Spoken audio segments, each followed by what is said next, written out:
آزاد کشمیر کے مختلف علاقوں میں بارشوں کا نیا الرٹ جاری۔ ایس ڈی ایم اے کے مطابق بارشوں کا سلسلہ 5 جولائی تک جاری، وقفے سے جاری رہنے کا امکان۔ مزید تفصیل بتا رہے ہیں نمائندہ دنیا نیوز محمد اقبال۔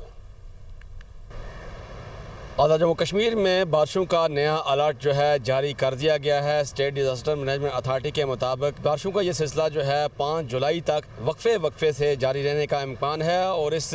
مونسون بارشوں کے دوران جو ہے فلیش فلڈ کا بھی خدشہ ہے، اور برساتی نالوں میں طغیانی کے پیش نظر شہریوں کو یہ ہدایت کی گئی ہے کہ وہ برساتی نالوں کے قریب سے جو ہے محفوظ مقامات کی طرف جو ہے منتقل ہو جائیں۔ اس کے علاوہ دریائے نیلم اور جہلم میں بھی طغیانی کا خدشہ ہے، اور یہاں پر ضلعی انتظامیہ کی جانب سے شہریوں کو سختی سے ہدایت کی گئی ہے کہ وہ دریاؤں کے قریب جانے سے اجتناب برتیں۔ اس کے باوجود بھی دریائے نیلم کے کنارے جو ہے اکثر اوقات میں بچے جو ہے وہ نہاتے ہوئے دکھائی دیتے ہیں، اور یہاں پر انتظامیہ کی ریٹ کو جو ہے چیلنج بھی کیا جا رہا ہے۔ اس کے علاوہ اسٹیٹ ڈیزاسٹر مینجمنٹ اتھارٹی نے یہ بھی کہا ہے کہ ان بارشوں کے دوران جو ہے آزاد کشمیر کے مختلف شاہراہوں پر لینڈ سلائڈنگ کا بھی خدشہ ہے، اور سیاحوں کو یہ کہا گیا ہے کہ وہ آزاد کشمیر کے مختلف سیاحتی مقامات کا رخ کرتے ہوئے